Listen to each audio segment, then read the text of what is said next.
friends, I hope you're having a lovely day today. I want to talk to you about another photo walk that I went on. I've actually come out to a park where hand gliders. It's a hand gliding park. You need a lot of room, you know. Hang gliders come here frequently and jump off of this hillside and fly over the valley here.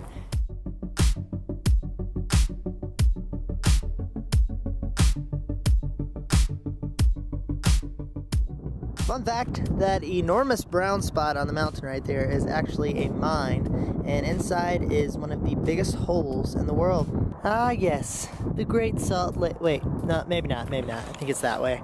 I'm gonna come back here in the summer. It's empty today, but it's a little too cold still, but when it gets warmer, I'm gonna come back and take some photos of people jumping off. I think that would be fantastic. So I went to downtown Salt Lake City for a photo walk, and the first person I came across was a guy who was leaving the parking garage on his motorcycle, and so I snapped a shot of him.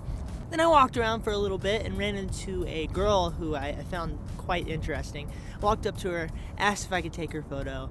She was very interested, very comfortable with the idea. I'm a photographer. I take photos of interesting people that I meet. I think you're interesting. I just wonder if I can take a photo real quick. Cool. What's your name? Heather. I'm James. Nice to meet you. Yeah. I'm a photographer as well. Oh, wonderful. Funny how that works. Great. Yes, that's Cool. I Where love would it. you like me?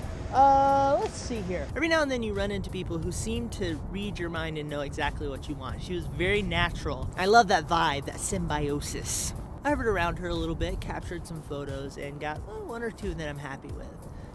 Next, I came across a protest or demonstration, if you will. And he is trying to segment us, but we need to also remember that this was happening even before Trump came along. This is not the first protest I've come across in Salt Lake City, and I really enjoy finding them and figuring out how to pull out the interesting bits of them. One thing that was interesting to me about this protest is it was violently clear that it was a socialist protest. There was no ambiguity around what their purpose was. There, they had a giant socialist flag, and they were referring to the flag as the people were speaking with the microphone. That's our flag. The overall vibe of the protest was very peaceful. There was no sort of violence or anything like that. There were some people walking around with masks and what have you, but overall it wasn't a Berkeley protest as we've been seeing in the news lately. It was a very calm, very American protest, and I appreciate those. So I hovered around the protest, sort of making a semicircle type of motion, looking for interesting bits to pull out, interesting stories. And it's very important to me at these sorts of things that I try to look for things that people maybe wouldn't normally capture, or things that things that you don't normally see when you see a photo of a protest.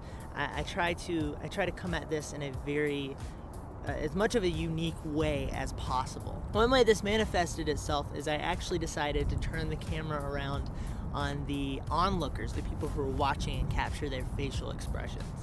Nowhere is this struggle so prevalent historically and today. When you can find big groups like this, it's actually easier to capture them in a candid way. It's easier to point your camera at them because that's kind of what everybody's doing. This is a thing. This is a public event. People are yelling into megaphones.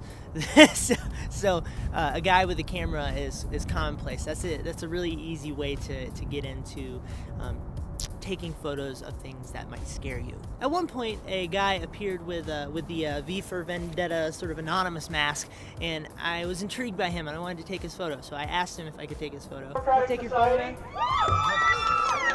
He was accommodating. He was a nice guy. Gave me a little peace sign for the portrait. And at that point, I had established a point of connection with him. So throughout the rest of the photo walk, I was able to kind of come back over, take a couple photos. He knew who I was. We had that sort of relationship, and that's a valuable thing. The final group of people that I came across that I found to be intriguing were a couple, and they were just onlookers of the protest, but they were being very affectionate with one another. So I just wanted to capture them doing their thing. I felt like they would not have any issue with carrying on with whatever they were currently doing. And so I walked up to them and asked. He was initially a little bit resistant. He was curious to who I was and why I wanted to take their photo. I just explained that I'm a street photographer, and I will give you my card. You can check out my Instagram. Nothing to fear. At that point, he eased up, and they went back to what they were doing for the most part, and so I started taking some photos, captured a couple of shots.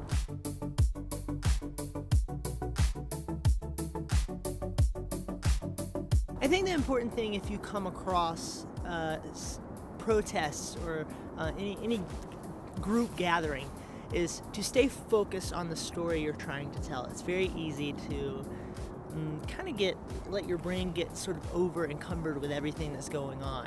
What can I capture? Where do I go? And I would say stay focused on what's the unique perspective that you want to offer to whatever's going on here, the story that you want to tell. That is it for this video. Thank you for watching. I hope it brought value today. Please feel free to engage below. I'll be happy to engage back with you. Hope you have a lovely day. Goodbye. I'm gonna jump off now. This might be my last video.